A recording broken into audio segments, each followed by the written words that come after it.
दोस्तों अक्सर ये पूछा जाता है कि पार्ट्स ऑफ स्पीच क्या है, ये कितने तरह के होते हैं, नाउन क्या है, वर्ब क्या है। तो दोस्तों इन सारे सवालों को क्लियर करने के लिए हम लाए हैं आज का ये वीडियो, जहां हम डिस्कस करेंगे सारे पार्ट्स ऑफ स्पीच के बारे में। तो चलिए दोस्तों स्टार्ट करते हैं। सबसे पहले ये जानना जरूरी है दोस्तों कि सेंटेंस क्या है और स्पीच क्या है। दोस्तों स्पीच और सेंटेंस में तो कोई ज़्यादा डिफरेंस नहीं है। ये जानिए कि जो हम लिखते हैं वो सेंटेंस होते हैं और जो हम बोलते हैं वो स्पीच होते हैं। स्पीच भी लिखा जाता है दोस्तों, लेकिन उसे कोटेशन के अंदर लिखा जाता है। नया सेंटेंस में जैसे कि कोटेशन के अंदर कुछ लिखा जाता है वही होती है स्पीच। जैसे देखिए, गांधी जी सेड डू और डाई। यहाँ दोस्तों कोटेशन में जो लिखा है वो स्पीच है, और इसे अगर आप सेंटेंस भी कहो तब भी आप गलत नहीं हो। ये दोनों सेम ही है दोस्तों। सेंटेंस और स्पीच दोनों ही वर्ड्स मतलब शब्द से बनते हैं। तो दोस्तों अब मेन टॉपिक पे आते हैं। स्पीच जो है वो वर्ड्स से बनते हैं, और इन वर्ड्स को स्पीच के पार्ट्स कहा जाता है, मतलब पार्ट्स ऑफ स्पीच कहा जाता है। फिर से दोहराता हूं मैं, स्पीच और सेंटेंस एक से ज्यादा वर्ड्स से बनते हैं, और इन वर्ड्स को स्पीच का पार्ट मतलब पार्ट्स ऑफ स्पीच कहा जाता है। एक एग्जांपल देखिए, Ram gives me sweet cakes and chocolates daily. तो दोस्तों ये जो वर्ड्स है, इससे हम किसी का नाम समझते हैं, तो किसी वर्ड से हम कोई काम करना समझते हैं, फिर किसी वर्ड से हम किसी का गुण समझते हैं। तो दोस्तों ये जान लीजिए कि हर एक वर्ड का अलग अलग आइडेंटिटी होती है, और उसके ऊपर हम उसे नाउन कहते हैं, प्रोनाउन कहते हैं, वर्ब कहते हैं, एडजेक्टिव कहते हैं। तो दोस्तों यही होते हैं पार्ट्स ऑफ स्पीच, जिससे हम हर एक वर्ड को अलग अलग नाम से पहचानना सीखते हैं। तो दोस्तों पार्ट्स ऑफ स्पीच 8 तरह के होते हैं: noun, pronoun, adjective, verb, adverb, preposition, conjunction, interjection. तो चलिए अब नाउन के बारे में जानते हैं। दोस्तों noun is a naming word, मतलब नाउन से हम किसी भी चीज का नाम समझते हैं। इस दुनिया में जितने भी चीजें हैं, हर एक चीज को, हर एक प्राणी को हम नाउन कहेंगे, उनके नाम को नाउन कहेंगे। दोस्तों अगर आप आंखें बंद करोगे और आंख खोल के जो आप देखोगे वही नाउन होगा। मतलब अगर आंखें खोलकर आप अगर फैन को देखते हो तो फैन एक नाउन है, अगर आप दीवार को देखते हो तो वॉल जो है वो भी नाउन है, इलेक्ट्रिक बल्ब नाउन है, बुक्स नाउन है, आपका फ्रेंड नाउन है, किसी भी चीज़ नाउन है। एग्जाम्पल देखिए, राम, श्याम, रिया, ये सब इंसान के नाम होते हैं, ये सब नाउन होते हैं। Boy, girl, man, Himalaya, bench, table, teacher, farmer, computer, mobile etcetera, ये सब किसी ना किसी का नाम है दोस्तों, इसलिए ये सारे वर्ड्स नाउन है। दोस्तों नाउन के ऊपर डिटेल्स में एक वीडियो में अपलोड कर दूंगा, तो उसे भी आप देख लेना। तो चलिए अब प्रोनाउन के बारे में जानते हैं। दोस्तों नाउन के बदले में जो वर्ड्स यूज होते हैं उसे हम प्रोनाउन कहेंगे। एग्जाम्पल देखिए, Ram is a good student, he reads well, he rights well. तो दोस्तों यहाँ राम के बदले में हम ही वर्ड का यूज किया है, और इसीलिए ही एक प्रोनाउन है। और मोर एग्जाम्पल देखिए, I, we, you, your, his, her, their, they, us, our etcetera, ये सब प्रोनाउन होते हैं दोस्तों। अब चलिए दोस्तों एडजेक्टिव के बारे में जानते हैं। दोस्तों जिन वर्ड से मतलब जिस पार्ट्स ऑफ स्पीच से हम किसी भी प्राणी या फिर वस्तु की क्वालिटी मतलब गुण, क्वांटिटी मतलब परिमाण, कंडीशन मतलब स्थिति, डिग्री और संख्या मतलब नंबर एटसेट्रा हम जज करते हैं, उसे हम एडजेक्टिव कहते हैं।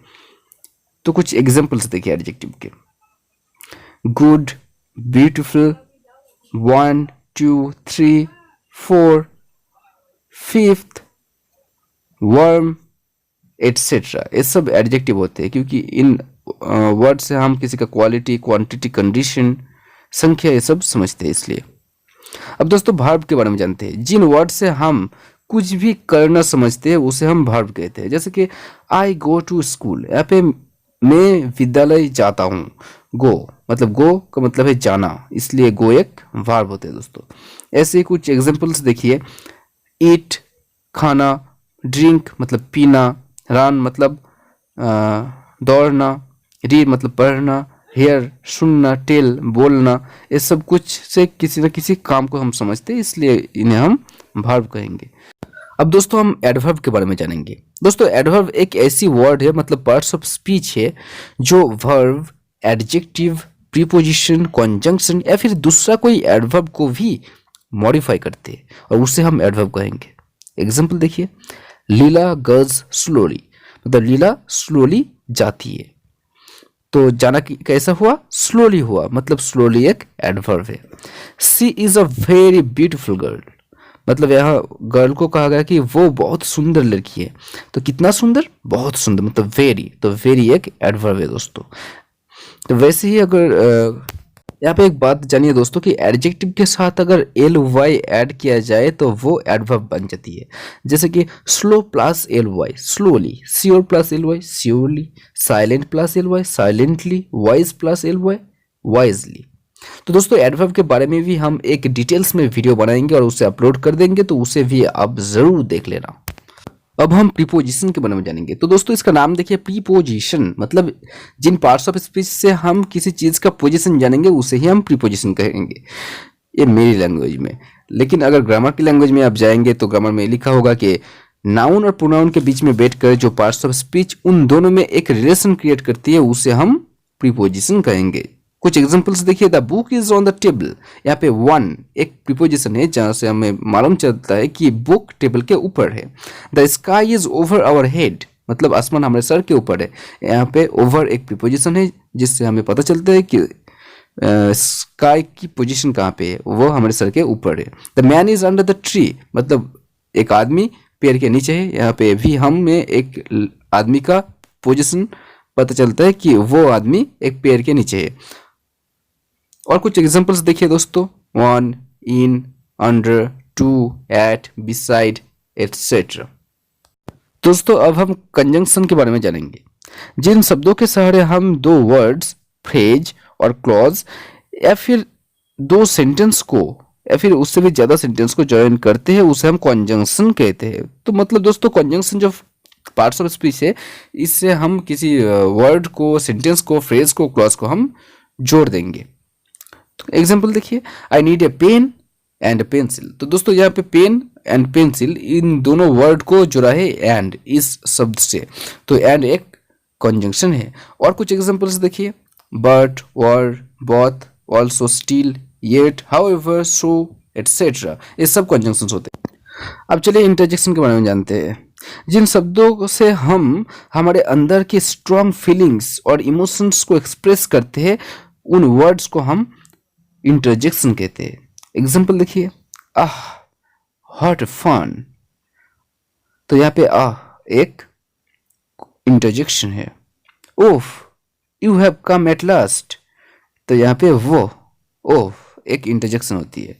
एलस द मैन इज डेड, तो यहाँ पे एलस एक इंटरजेक्शन होती है। Hurray we have won the match, तो यहाँ पे हुर्रे ये जो वर्ड है ये भी एक इंटरजेक्शन है। दोस्तों ये जो पार्ट्स ऑफ स्पीच के बारे में मैं वीडियो बनाया, तो इन सारे पार्ट्स ऑफ स्पीच के बारे में डिटेल्स में मैं वीडियो बनाता रहूँगा, तो उसे भी आप जरूर चेक कर लेना और देख लेना। तो दोस्तों यही था आज का हमारा वीडियो। तो अगर आपको मेरे वीडियोस अच्छे लगते हैं तो प्लीज़ इसे लाइक कर देना, कमेंट कर देना इसमें, और अपने दोस्तों के साथ इसे शेयर भी कर देना। Thank you very much for watching my video, और हाँ सब्सक्राइब ज़रूर करना।